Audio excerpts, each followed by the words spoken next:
NIM 2201111257 dengan jurusan Ilmu Administrasi, Program Studi Administrasi Publik, Fakultas Ilmu Sosial dan Ilmu Politik Universitas Riau. Dalam video ini, saya akan menjelaskan tentang tipe-tipe perubahan dalam organisasi.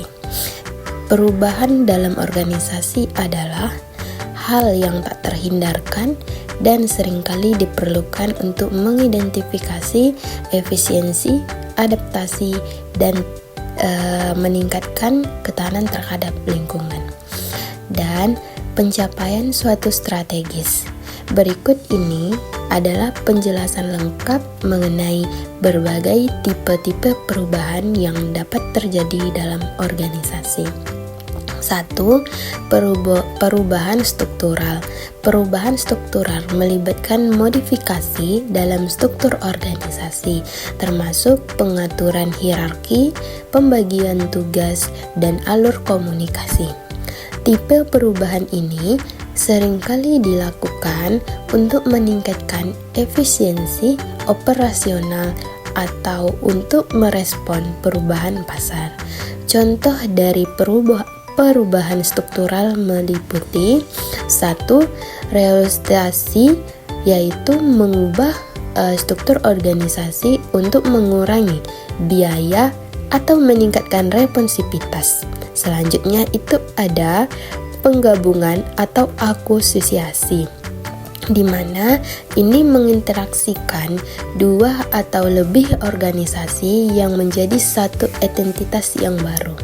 Ketiga, desentralisasi, memberikan lebih banyak kekuasaan kepada unit-unit di bawah untuk mengambil keputusan. Selanjutnya, ada perubahan strategis, di mana perubahan ini berkaitan langsung dengan perubahan dalam arah dan tujuan organisasi. Ini mencakup penyesuaian strategis untuk mencapai visi, misi yang lebih baik. Contoh dari perubahan strategis ini ada dua. Yang pertama, diterfikasi, di mana ini memperluas produk atau layanan yang ditawarkan untuk memasuki pasar baru. 2. Fokus pada inovasi, di mana ini dapat mengubah fokus organisasi untuk lebih menekankan pada penelitian dan pengembangan. Ketiga, perubahan proses melibatkan modifikasi dalam cara kerja atau prosedur yang ada dalam organisasi. Ini bertujuan untuk meningkatkan efisiensi, efektivitas operasional. Contoh yang pertama itu ada implementasi teknologi baru, di mana ini mengadopsi perangkat lunak atau sistem baru untuk meningkatkan produktivitas. Kedua, meningkatkan kualitas, di mana perusahaan harus mengubah prosedur untuk meningkatkan kualitas produk atau layanan yang ditawarkan. Keempat, perubahan budaya, di mana perubahan dalam nilai, norma, perilaku yang ada dalam organisasi.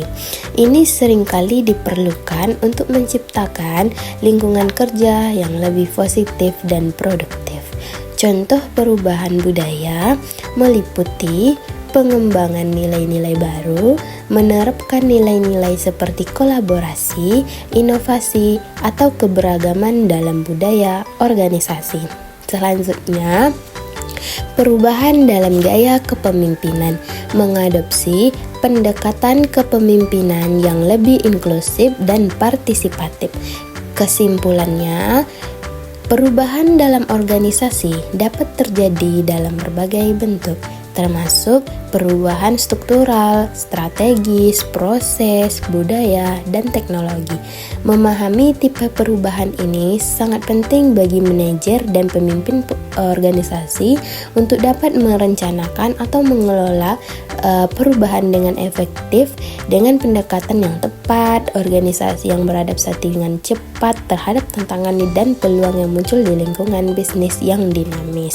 Sekian dari saya ucapkan bye-bye.